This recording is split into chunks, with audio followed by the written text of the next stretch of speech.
Hey guys, and welcome back to the garage. I know it's been a while, and I also know that is not my black Chevy Silverado 1500 from 2013. That's right, I have sold that, traded it in, and purchased this 2021 Ram 2500 Mega Cab Laramie trim level with the Night Edition package. Absolutely love the Night Edition with the white, the black trim in the headlights here, and the plastic. Sort of inside the plastic matches really well with the black on the grill. The black wheels, those are 20 by 8s with 285 60R 20s from the factory. I don't like how sort of set in the wheels are. They are really tucked in there, and I definitely notice a difference drivability wise compared to how my Chevy 1500 handled with the wheels sticking out a little bit.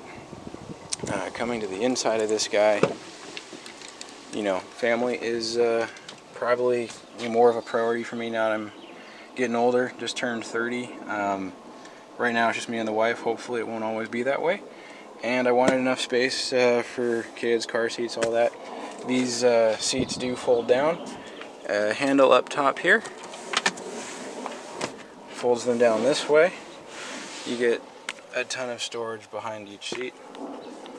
Hold this up there, or you can fold them completely flat. Pulling that lever, one hand, super easy. The other ones fold completely flat as well. If you're about 5'10" or shorter, you can actually sleep diagonally on here. If you're 5'11" plus, you can kind of do it. You maybe have a bend in your knee, but it certainly works in a pinch. I like how these guys have a full sort of sized headrest, same in the middle. It's just, it's just really nice to have that. I didn't have that in the other one. Again, I got tons of room. Hop up into the back here. I'm 5'11" and a half, just shy of 6.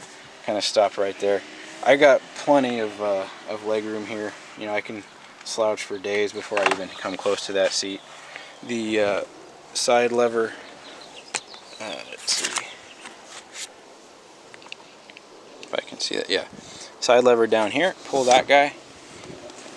Lean back, and you can recline a great amount there.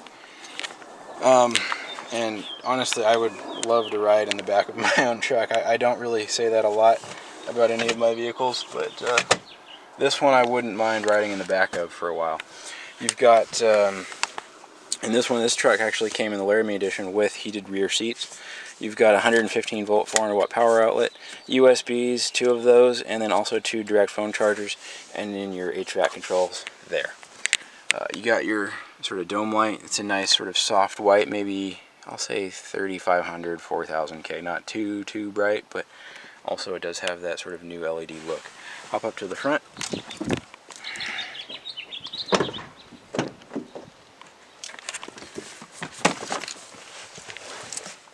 And we've got the really quite nice layout on the dash, the sort of set-in LED screen, and the massive 12-inch U-Connect.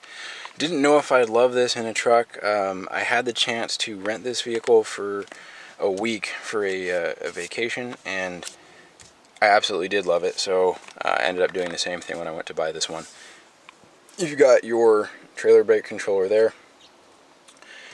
You've got, basically, I'm assuming, a blank spot where you might get another control for a limited or something. Anyway, you've got your, I believe this is your exhaust brake, tow haul mode. I think parking sensors are off, and then parking off as well. This is rear, this is front. Over here on the steering wheel, you've got pedal adjust, and you've got tilt adjustment. It is not a power telescoping, unfortunately, unlike the Ford, which is, but it isn't too much of a big deal. You've got your 12 volt up there.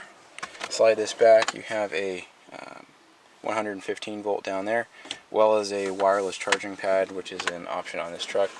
And again, you've got the additional USB ports, as well as direct phone charging ports. Those are USB-Cs up there.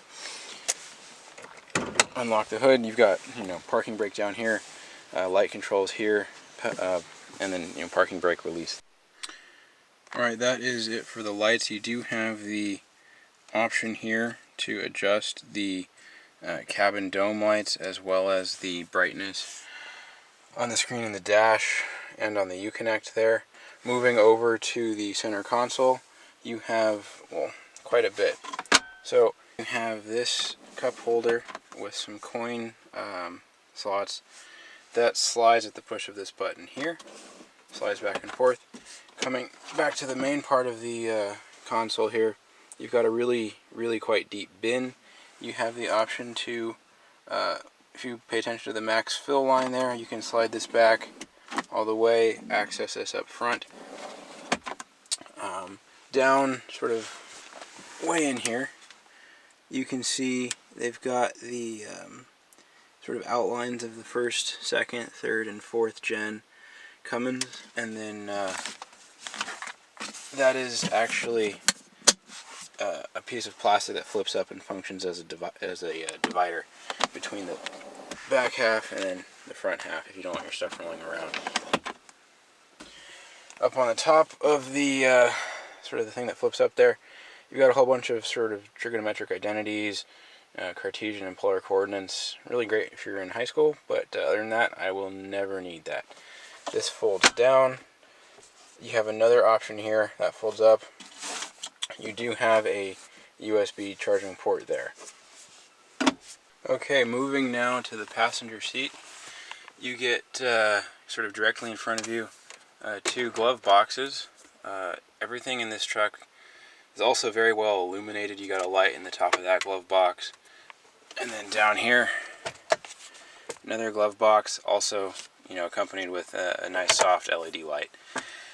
The only complaint I have design-wise as far as the passenger seat is concerned, you do have a pretty sizable hump in the left side of the passenger footwell.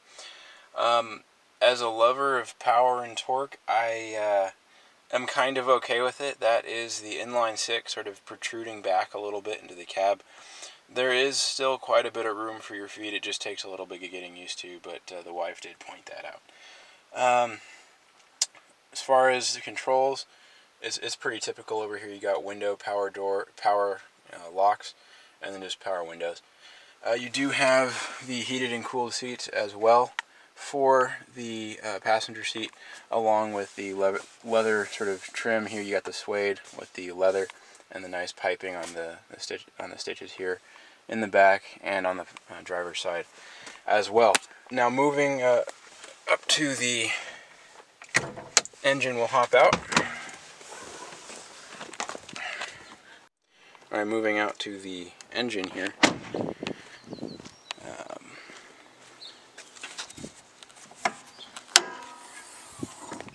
You'll see it is the inline six 6.7 liter turbo diesel. I really do like the inline six. I like the noise it makes. I like just everything about how it runs, and I like the fact that there's not a ton of stuff in here. You still have, room for things down in here, and it's, I'd say much more accommodating of adding things like second turbos and all that. You've got your intake. This is the stuff that's required by the EPA now. You got your second battery up there, and what looks like the world's largest cooling fan. There it is. It looks like it's almost 3 feet in diameter, so this thing is meant to work. As it's currently set up, this truck can haul, and its payload is just shy of 2,000 pounds, and it can tow 16,460. Again, you got to subtract out for occupants and fuel, but that is more, I think, than I will ever need. And I realize I do use or will probably be using the Mega Cab space in the bed far more than the towing capacity.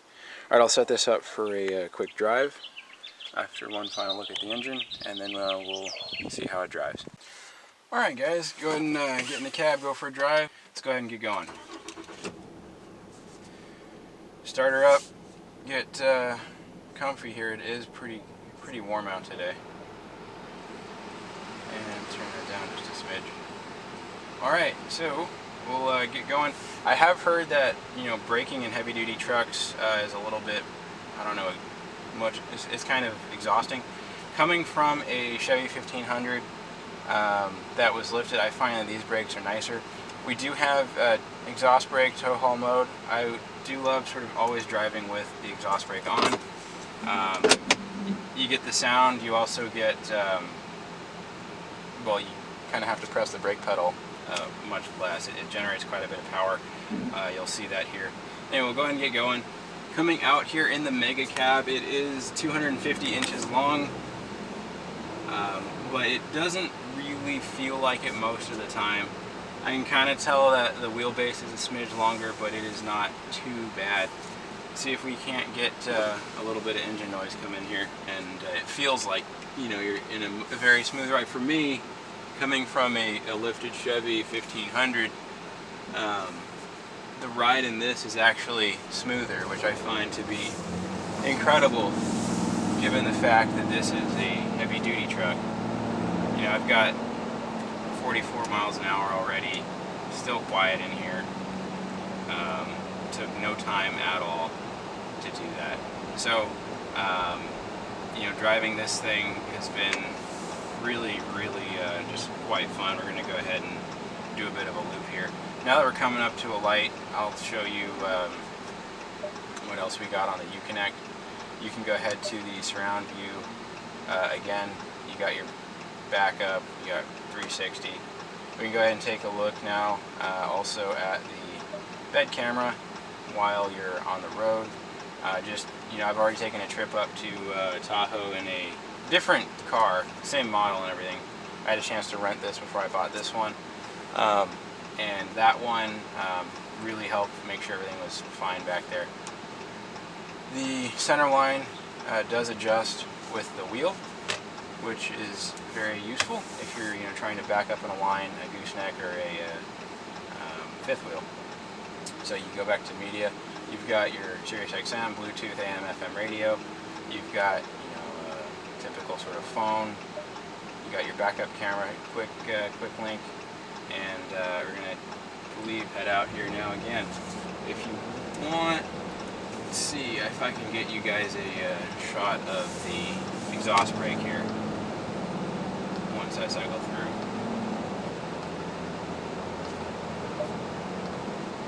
There we go. So the exhaust brake, pretty much, if you said it has two modes, full on or auto. The auto mode, it will only kick on if you hit the brake. Full auto or full on is anytime you release the gas, the exhaust brake kicks on. So I'm going to come up to a stop here, point where I need to stop, roll down the window at that point, see if you guys can maybe hear the exhaust brake kick on once I do hit that brake here in a moment, which it's really satisfying when you're in here driving. I hope you guys can get a little bit of it. With the window open, it's pretty loud. I was hoping to get that red light, but see if we can't turn. Oh, here we go. Shut up and you guys can listen to it.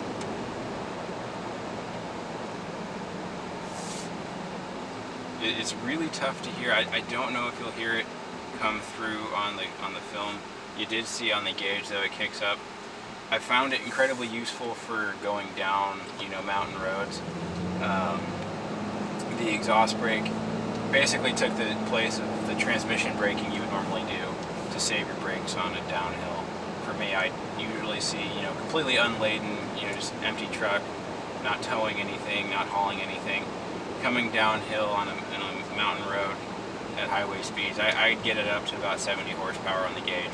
If you're, you know, hauling a fifth wheel doing the same thing, I would expect to see it up closer to that, you know, 300 horsepower number.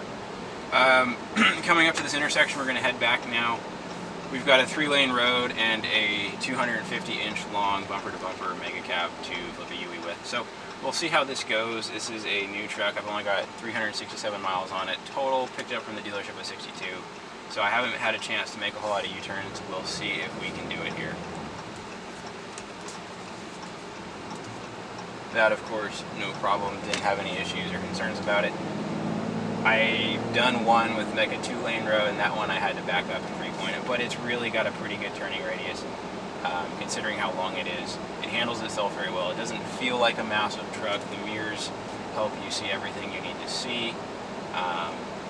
It's just pretty effortless to drive. The leather on the steering wheel, even though this is the Laramie package, which I'll consider is the sort of middle of the road trim level, the steering wheel feels very, very sort of plush. This leather wrap. You've got the nice stitching in here. You've also got, the nice stitching and the piping on all of the leather seats. Just trying to think here what else you might find interesting and useful. I do know the side mirrors have little LED lights that you can flick on when you're reversing at night. That's it can be helpful. I don't really use them too much. The reverse lights and the cameras and all that kind of take care of that need for me pretty much completely. Steering feels sort of sharp and true. It doesn't feel sloppy and heavy. It's certainly not a lightweight, two-seater car, but it definitely, doesn't take a lot of input. It's not a lot of effort to drive and steer with. So the other thing that I do like, which I'm not sure why it allows me to do this, I can fold these power mirrors in while driving. I can also unfold them while driving. It does help if you're driving through like a narrow driveway or a gate, you need to fold them in, you don't want to get out. That's about the only time I've had to use that feature while driving. It's also really nice to obviously set them up that way when you're parked if you want to save some room in your driveway. You obviously, in addition to the massive amounts of gauge and real estate here, I don't think you've seen this yet, is the sat-nav. It is an absolutely massive map. You can't miss. It's an excellent system. I prefer it to my Google Maps on my phone. I've used it once. It shows traffic. It has a really good estimate to when you'll arrive, that sort of thing. It's just excellent. The sort of vehicle information diagnostic screen up in front of me on the dash here. Again, you can control the brightness at night when that sort of auto-sensing headlight kicks in. The information here you can cycle through. I usually leave it on the diesel particulate filter screen. I've got the boost and the exhaust brake sort of permanently saved in the corner readouts. The diesel particulate filter, it will sort of reset, or I've seen it kick up once in the truck that I was renting for a little bit, and it does a really good job of just doing passive regen fairly well. I think the one thing that had me a little bit nervous about going with the Ram over the Ford F-250 was that the Ram doesn't have the operator commanded regen. However, what this truck, what I found out later, does is it can regen at any point in time, even if you're not at highway speeds, if you're sitting in traffic. The way it does that, it will just crater your fuel mileage.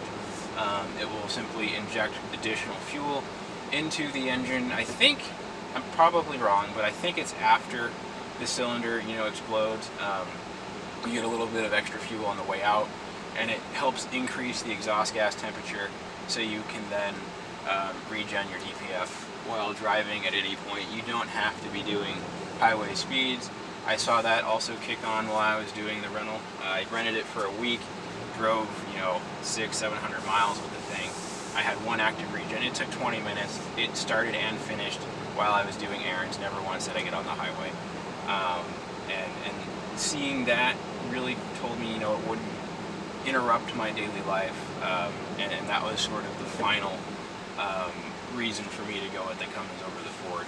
As I mentioned, with the chip shortage, Fords you have to order from the factory. It's pretty much impossible to get unless you want to wait 4 months. Given I had a trade-in, I didn't want that value to drop. So for me, it just made perfect sense. I love the engine in here, the inline six. It's got a ton of pickup. I haven't done a 0 to 60 test yet. That's going to be coming. I haven't done a proper fuel mileage test. That'll also be coming. I think I'm going to do one now and then also one after it sort of finishes its break-in period. And again, you can see backing up here how helpful this is, considering how massive the truck is. And I do want to have a whole bunch of other content coming down the road for you guys, so stay tuned there. Backing up, this is, I wish I had this for my driving test. You literally cannot